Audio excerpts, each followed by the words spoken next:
Virginia Giuffre, Trump and Maxwell, A World of Narcissists. Hello, I'm H.G. Tudor. The posthumous memoir of Virginia Robert Giuffre has been published, and the content of it provides particular opportunity to analyse various aspects of narcissism in action, given the number that appear in this memoir. Part of the memoir has been published in the Guardian newspaper, where Giuffre sets out talking about the early stages of how all of this happened. She explains, "I can still remember walking onto the manicured grounds of Mar-a-Lago for the first time. It was early morning. My dad's shift began at 7 a.m, and I'd caught a ride to work with him. Already the air was heavy and moist, and the club's 20 acres of carefully landscaped greens and lawns seemed to shimmer. My dad was responsible for maintaining the resort's in-room air conditioning units, not to mention its 5 championship tennis courts. So he knew his way around. I remember he gave me a brief tour before presenting me to the hiring manager, who agreed to take me on. That first day, I was given a uniform, a white polo shirt, emblazoned with the Mar-a-Lago crest, and a short white skirt, and a name tag that said Jenna in all capital letters. Although I was called Virginia, everyone at home called me Jenna. After a few days, my dad said he wanted to introduce me to Mr. Trump himself. They weren't friends exactly, but Dad worked hard, and Trump liked that. I'd seen photos of them posing together, shaking hands. So one day my father took me to Trump's office. "This is my daughter," Dad said, and his voice sounded proud. Trump could not have been friendlier, telling me it was fantastic that I was there. "Do you like kids?" he asked. "Do you babysit at all?" He explained that he owned several houses next to the resort that he lent to friends.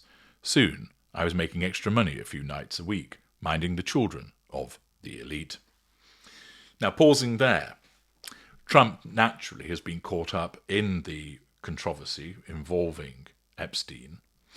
There was initially the promise to release the Epstein list, which he appeared to have rowed back from, and there is a suggestion of a reluctance to disclose the information because it might portray him in a bad light, although no actual evidence has been put forward to confirm that that is the case.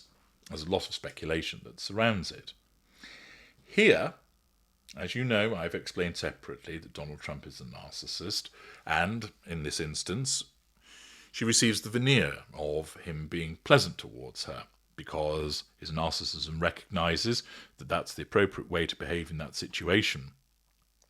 He asserts control over her through friendliness, he draws fuel by way of the response of her and her father, and he also looks to assist her by way of suggesting that she could make some extra money minding the children of the elite, which of course he would portray to the elite that he was doing them a favour by finding a childminder for them. Thus, everybody succeeds and wins. Giuffre continues by explaining, "But it was my day job that gave me my first real vision of a better future. The spa, like the resort itself, was gilded, with luxe finishes and an immaculate sparkling decor. There were giant gold bathtubs, like something a god would soak in. I marvelled at how peaceful everyone seemed to feel within its walls. My duties, making tea, tidying the bathrooms, restocking towels, kept me just outside the inner sanctum of the massage rooms, but I could see how relaxed clients looked when they emerged. I seized on the idea that, with the right training, I could eventually make a living by helping others reduce stress. Maybe, I thought, their healing would fuel my own." Then, one steaming hot day some weeks before my 17th birthday, I was walking toward the Mar-a-Lago spa on my way to work when a car slowed behind me. Inside was a British socialite named Ghislaine Maxwell and her driver, Juan Alessi, whom she insisted on calling John. Alessi would later testify under oath that on this day, when Maxwell spotted me, my long blonde hair, my slim build, and what he called my notably young appearance, she commanded him from the back seat, "Stop," John, stop. Here we see Maxwell, a narcissist herself, engaging in the targeting of a potential victim as she acts as a lieutenant for Jeffrey Epstein. Maxwell, devoid of emotional empathy, utilizes her position in the hierarchy of Jeffrey Epstein to find him suitable victims. She revels in this role, both in terms of selecting them and that she utilizes them also, but also because it allows her to receive the approval of Jeffrey Epstein, which provides her with fuel and demonstrates that he is deemed under control within the matrix of Ghislaine Maxwell. A predator herself, just like Epstein, she is able to sniff out, if you will, suitable victims and knows what Epstein wants. Giuffre continues by explaining, picture a girl in a crisp white uniform sitting behind a marble reception desk. The girl is slender, with the freckled face of a child, and her long blonde hair is held back with a tie. On this blisteringly hot day, the spa is mostly empty, so the girl is at the front desk reading a book about anatomy that she borrowed from the library. The girl hopes that studying this book will give her something she's lacked for too long, purpose. What would it be like, she wonders, to excel at something? I look up from my book to see a striking woman with short dark hair striding toward me. Hello, the woman says warmly. She looks to be in her late 30s, and her British accent reminds me of Mary Poppins. I couldn't tell you which designer she's wearing, but I bet her purse costs more than my dad's truck. The woman extends her manicured hand for me to shake. Ghislaine Maxwell, she says, pronouncing the first name Ghislaine. I spoke to my name tag. I'm Jenna, I say, smiling like I've been told to smile. The woman's eyes alight on my book, which I've jammed with sticky notes. Are you interested in massage? She asks. How wonderful. Asserting control through triangulation with object. Remembering my duties, I offer this mesmerizing woman a beverage, and she chooses hot tea. I go and fetch it, returning with a steaming cup. I expect that to be the end of it, but the woman keeps on talking. Maxwell says she knows a wealthy man, triangulation with person, a long-time Mar-a-Lago member, she says, who is looking for a massage therapist to travel with him. Come meet him, she says. Come tonight after work.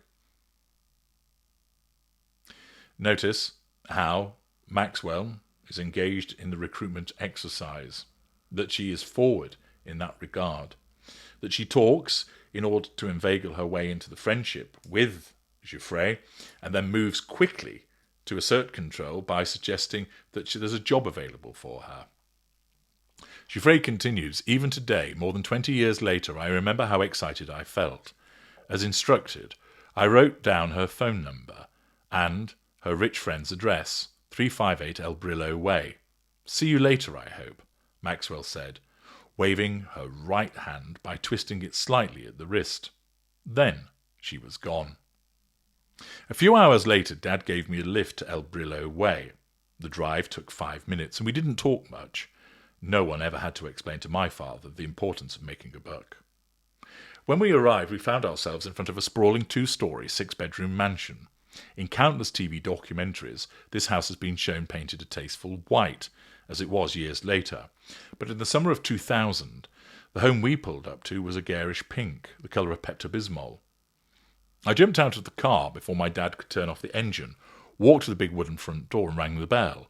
Maxwell answered and came outside. Thank you so very much for dropping her off, she told Dad, all smiles, but in retrospect she seemed impatient for him to leave. Naturally, the presence of her father would interfere with what was planned and would be a threat to control. Jeffrey has been waiting to meet you, she said, starting up the stairs. Come. Walking behind her, I tried not to stare at the walls, which were crowded with photos and paintings of nude women. Maybe this was how wealthy people with sophisticated taste decorated their homes. Pausing there, Giuffre is an ideal victim. She had been abused previously. She'd spoken about how she was engaged in sexual abuse that occurred as a consequence of the behaviour of a family member, something that is denied by that family member. But the exposure to such behaviour results in her, in effect, being tenderised for other abusers. She is young. There is a naivety about her. She's somewhat impressed, of course, by wealth. She talks about the excitement of the attendance at this home, the fact that she's not sure about whether these nude photographs are a good thing or a bad thing, and assumes that's how you decorate the house if you've got sophisticated taste. Her naivety, her innocence, and the fact that she'd been tenderised by existing abuse all results in her being ideal for a predator to ensnare. And, of course, her youth and her looks and the build of her body all proved attracting factors also. When we reached the second floor landing, Maxwell turned right and led me into a bedroom. We made a U-turn around a king-sized bed, then entered an adjoining room with a massage table. A naked man lay face down on top of it, his head resting on his folded arms. But when he heard us enter, he lifted up slightly to look around at me. I remember his bushy eyebrows and the deep lines in his face as he grinned. "Say hello to Mr. Jeffrey Epstein," Maxwell instructed. But before I could do so, the man spoke to me. "You can just call me Jeffrey." He was 47 years old, nearly 3 times older than me. Faced with Epstein's bare backside, I looked to Maxwell for guidance. I had never had a massage before, let alone given one. But still I thought, isn't he supposed to be under a sheet? Maxwell's blasé expression indicated that nudity was normal. Again, this shows a sense of entitlement and lack of boundary recognition. Calm down, I told myself. Don't blow this chance. Again, this demonstrates her susceptibility, that rather than pick up on the red flag of the artwork and the fact that this man is 3 times her age and is presenting nude, that she's drawn in by the opportunity. And money is a significant motivator for many people. Thus, this is her first introduction to Maxwell, who acts as the recruiter, and then her first introduction to Jeffrey Epstein. Interestingly, out of all of the individuals that are mentioned in this part of her memoir, Donald Trump comes out of it rather well, coming across as a friendly individual that gave her an opportunity in respect of babysitting and childminding. But you see the way that she could be recruited, the way that she was vulnerable and susceptible to being recruited. And in another part, we're going to see more about how she was drawn into the world of Jeffrey Epstein.